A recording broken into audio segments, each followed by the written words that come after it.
Assalamualaikum warahmatullahi wabarakatuh. Hari ini saya akan mempresentasikan etika bisnis dan profesi, yaitu video tentang PSBB di lingkungan sekitar. Video ini adalah sebagai pengganti UAS. Pertanyaannya yaitu bagaimana PSBB di lingkungan saya sendiri. Di lingkungan saya sendiri masih bisa beraktivitas untuk mencari mata pencarian, salah satunya membuat jilid Al-Quran dan mengubah bentuk jilid menjadi elegan dengan berbahan kain. PSBB ini bukan berarti berhenti mencari mata pencaharian, justru diuji bersabar dan berinovasi. Seperti video yang saya lampirkan, yaitu seorang ibu-ibu yang sedang membuat jilid Yasin, yaitu selama PSBB di lingkungan saya. Mereka masih bisa berinovasi, berkreatif untuk mata pencarian sehari-hari, tidak kalah dengan istilahnya dengan pandemi yang sedang berlangsung ini. Foto dan video saya lampirkan di Classroom. Yang pertama, perniagaan barang atau jasa berdasarkan agama. Yang perlu dicatat yaitu berdasarkan agama, yaitu menjual barang sesuai dengan kemampuan barang barang yang ditawarkan, yang diceritakan harus sesuai dengan fisik yang ditampilkan. Kedua, tidak melebihi atau mengurangi kadar yang ditentukan. Ketiga, harga yang sewajarnya, jadi harganya sesuai, tidak melambung tinggi, berapa persen dari modal.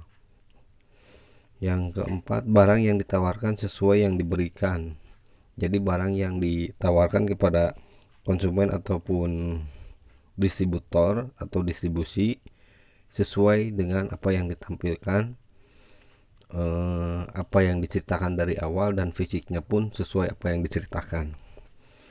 Yang terakhir yaitu berkata jujur. Jujur adalah sebagai modal utama, sebagai marketing atau sales yang sebagai garda terdepan. Menurut hukum adatnya gimana? Menurut hukum adatnya, menjual barang sesuai adat istiadat daerah. Contohnya, tidak boleh bertentangan dengan kebiasaan sekitar, seperti menjual kerudung di area non-muslim, itu tidak boleh, atau berternak babi di lingkungan muslim, itu sama melanggar norma-norma kehidupan. Yang kedua, berdaganglah menurut falsafah. Berdaganglah dengan jujur, karena jujur adalah modal utama. Lingkungan hidup berdasarkan agama. Bagaimana pandangan tentang lingkungan hidup berdasarkan agama? Yang pertama yaitu contohnya menebang pohon yang sedang dilestarikan. Jadi kita tidak boleh menebang pohon yang sedang dilestarikan. Kedua, membuang limbah sembarangan. Jadi kita harus membuat lahan untuk membuang limbah, tidak boleh membuang limbah sembarangan seperti ke sungai, ke bukit, ke dasar bukit, dan sebagainya. Yang ketiga, menguruk gunung tidak sesuai standar, yaitu yang bisa membuat bencana. Keempat, menyebabkan polusi udara. Jadi bagaimana kita membuat produksi yang tidak mengeluarkan polusi udara yang sangat kotor, yang bisa merusak lingkungan hidup. Yang kelima, terjadinya kebakaran hutan yang merusak lingkungan, yaitu terjadinya kebakaran hutan kebanyakan menebang pohon dengan cara yang simpel, jadi pohonnya cukup dibakar saja, itu tidak boleh ya. Lingkungan hidup berdasarkan adat.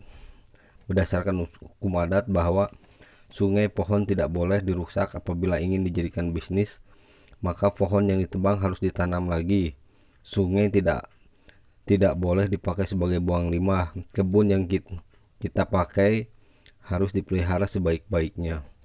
Lingkungan hidup berdasarkan falsafah. Agar tidak terjadi bencana, jagalah alam dan bumi ini, maka alam dan bumi akan menjagamu.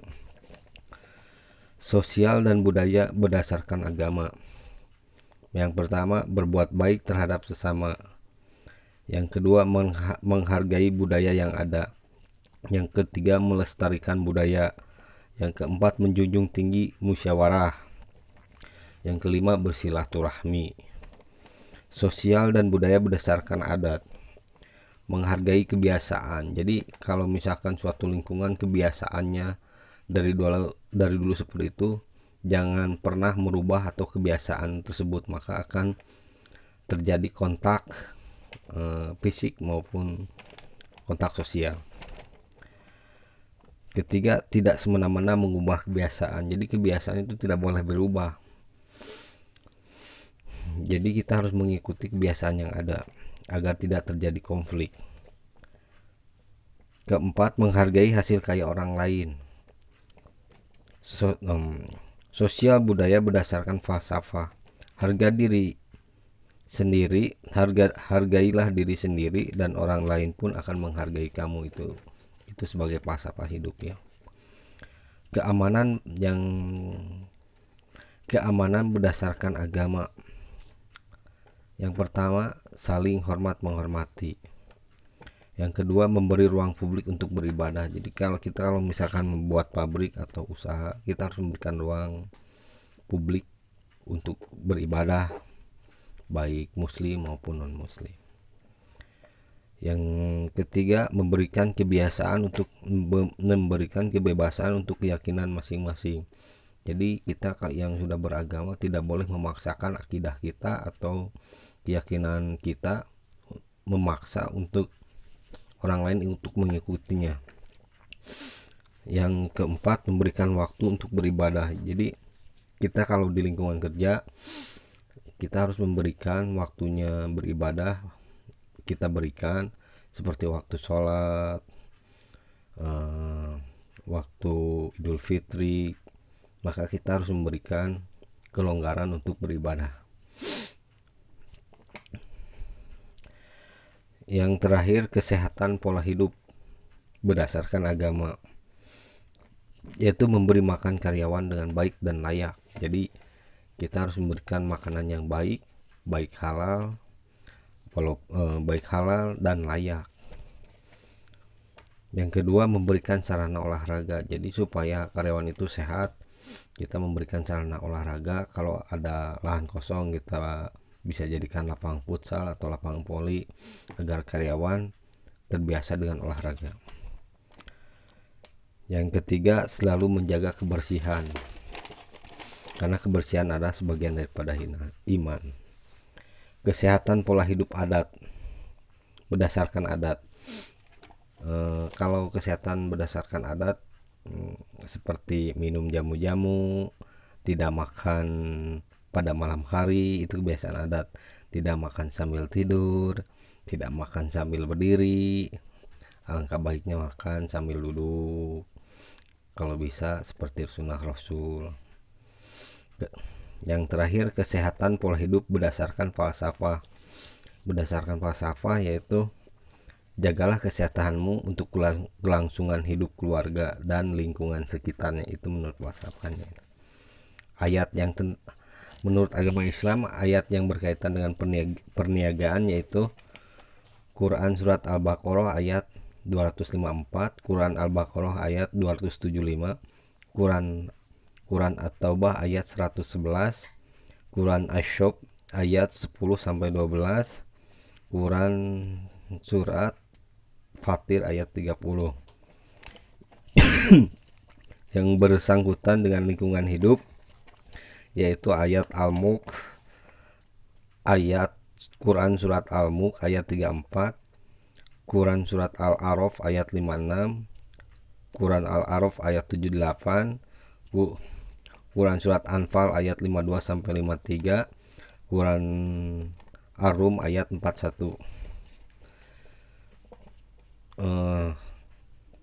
Sosial dan budaya yang berkaitan dengan ayat Al-Quran yaitu Quran Surat Ali Imran 103 dan 105, Quran An-Nisa ayat 86, Quran Surat Al-Hujarat ayat 10-13, Quran surat Ali Imran ayat 104 sampai 156, Quran surat Ar-Rod ayat 22 sampai 23, Quran Al-Anfal ayat 1.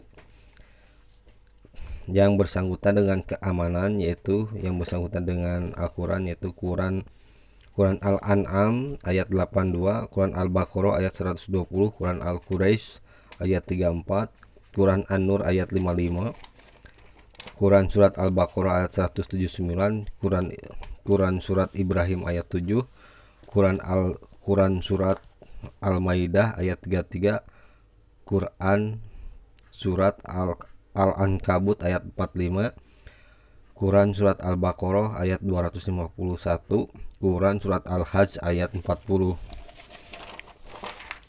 Yang bersangkutan dengan kehidupan atau pola hidup, yaitu Quran surat Al-Maidah ayat 6, Quran surat Ali Imran ayat 133 sampai 34, Quran surat Al-Baqarah ayat 222, Quran surat Al-Mudassir ayat 4 sampai 5, Quran surat Al-A'raf ayat 31, yang terakhir Quran surat Al-An'am ayat 146. Demikian video ini saya buat sebagai video presentasi ini saya buat sebagai pengganti UAS berdasarkan instruksi dari dosen Bapak Didi. Demikian. Assalamualaikum warahmatullahi wabarakatuh.